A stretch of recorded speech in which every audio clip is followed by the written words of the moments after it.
Salam sama saudara dan saudari terkasih. Salam damai sejahtera dan penuh sukacita untuk kita semua.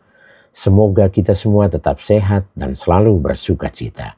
Kita berjumpa lagi dalam Renungan Lentera Jiwa bersama saya, Romo Stefanus Turibius Rahmat PR. Lentera Jiwa, cahaya yang menerangi mata jiwa, mata batin dan mata iman kita. Cahaya yang menerangi perjalanan hidup kita, supaya hidup kita penuh dengan cahaya kebaikan dan kebenaran.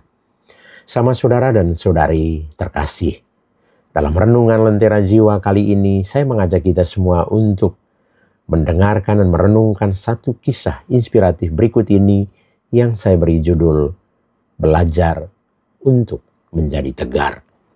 Sama saudara dan saudari yang dicintai Tuhan Yesus, Robert Enke adalah sosok pemain sepak bola berkebangsaan Jerman yang pernah membela klub Hannover 96 dari tahun 2005 sampai 2009 dan juga anggota kiper Jerman 2007 sampai 2009. Konon kematian Enke diceritakan bahwa ketika menjelang malam, Robert Enke memarkir Mercedesnya di sebuah perlintasan kereta, meninggalkan dompet dan kunci mobil, dan menyerahkan diri pada kereta yang melaju kencang. Itulah deskripsi kematian Enke pada 10 November 2009, yang secara tragis mengakhiri hidupnya sendiri karena depresi yang berkepanjangan. Banyak yang tidak menyangka Robert Enke yang dikenal ramah, rendah hati, dihormati banyak orang, ternyata menyimpan masalah.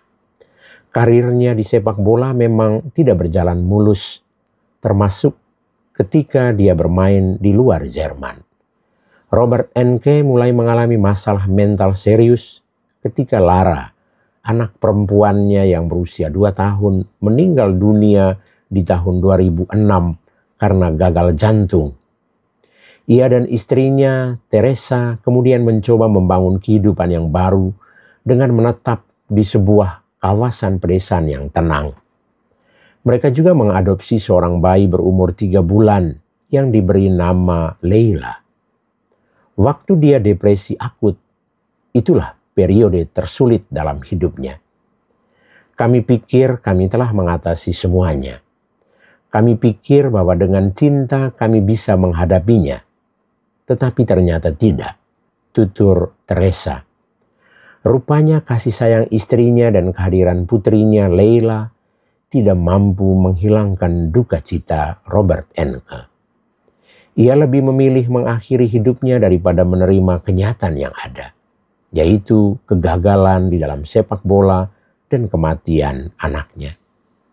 Sama saudara dan saudari terkasih, dalam kitab 2 Samuel bab 12 ayat 14-31, kita membaca bahwa Daud pernah mengalami pergumulan yang sama dengan yang dialami oleh Robert Enke.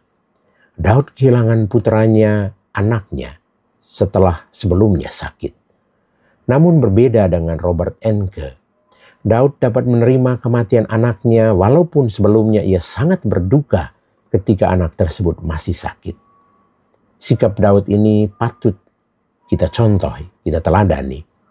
Kita perlu belajar menerima kenyataan yang ada, seperti kegagalan dan duka cita dalam hidup, sekalipun hal itu begitu menyakitkan bagi kita. Sebab kita tidak dapat lagi mengubah kenyataan yang ada. Yang bisa kita lakukan, yang bisa kita buat adalah menerimanya serta melanjutkan hidup ini. Mari sama saudara dan saudari terkasih, kita berusaha untuk menerima setiap kenyataan hidup kita dalam terang iman akan Tuhan. Tuhan pasti akan selalu meneguhkan, Tuhan pasti akan selalu menguatkan perjalanan hidup kita. Amin.